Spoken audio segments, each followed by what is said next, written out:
દક્ષાબેન D Solanki સુરતથી। આજે બનાવશું આપણે સાબુદાણાની ખીચડી।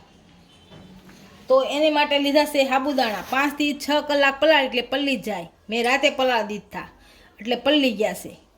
અને આ બટેકા 3 બટેકા લીધા છે આ રીતની પતલી કટકી કરીને। અને આ સિંગદાણા ભૂકો લીધો છે, સિંગદાણાનો ભૂકો કરીને લીધો છે, આખા સિંગદાણા લીધા છે। આ મીઠું ફરાળી લીધું છે, આ મરચાં, જીરું અને ધાણા અને લીમડો અને તેલ। તો બનાવવાની શરૂઆત કરીએ આપણે। તો આપણે પહેલા પેન મૂકશું, આમાં તેલ નાખશું। આ 4 પાવડા તેલ નાખશું આમાં।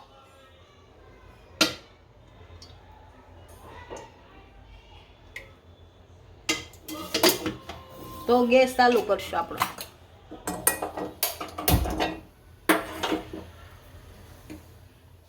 આપણું તેલ ગરમ થઈ ગયું છે, આ જીરું નાખશું આમાં।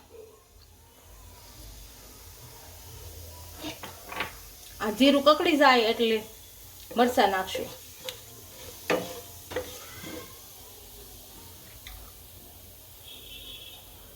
આપણે કાળું નથી કરવાનું, જીરું લાલ થઈ જાય એટલે હવે મરચાં નાખી દઈશું।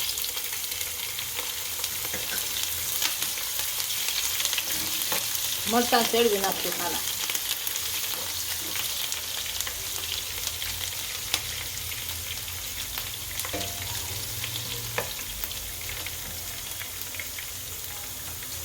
હવે લીમડો નાખશો।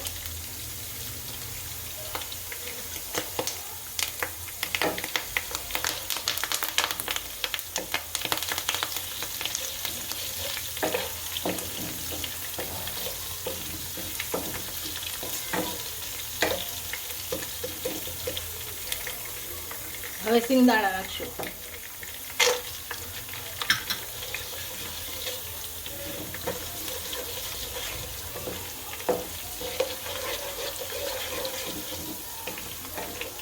હવે બટેકા નાખશું અને ચડવી નાખશું હાલા।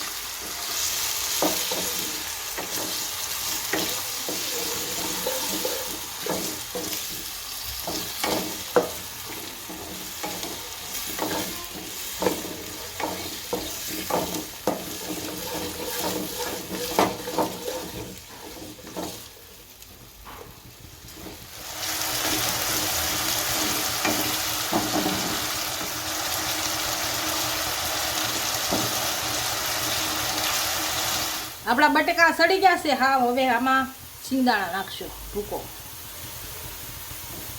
આને ભેળવી નાખશું હારો।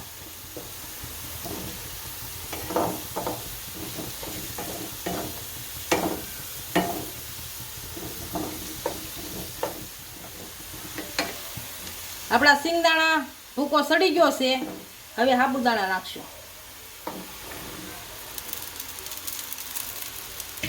અને ભેળવી નાખશું હારું।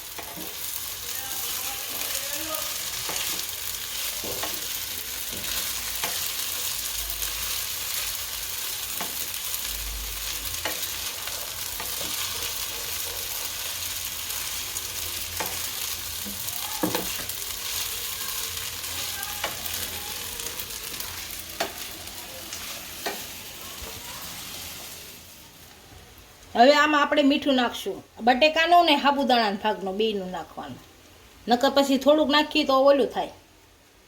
અને જો ખાટું મીઠું ખાવું હોય તો આમાં ખાંડ પણ નાખી શકો, લીંબુ પણ નાખી શકો। અને હજી સાબુદાણા સડવા દેવાના।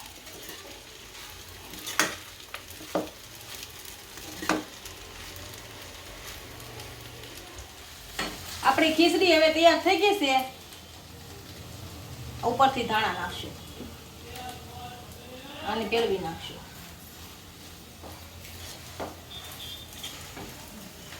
હવે ગેસ બંધ કરીને ઉતારી દઈશું। આપણી સફેદ સાબુદાણાની ખીચડી તૈયાર થઈ ગઈ છે, એક ડીશમાં સર્વ કરી લઈશું।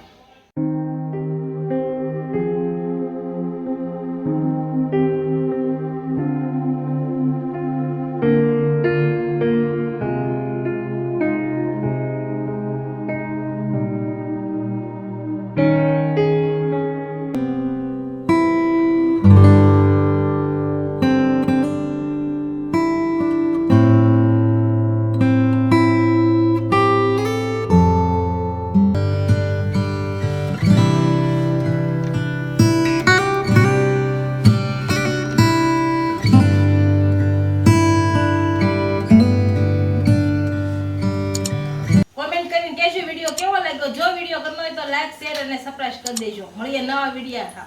ઇન્સ્ટાગ્રામ અને ફેસબુક પર ફોલો કરવા નહીં ભૂલતા.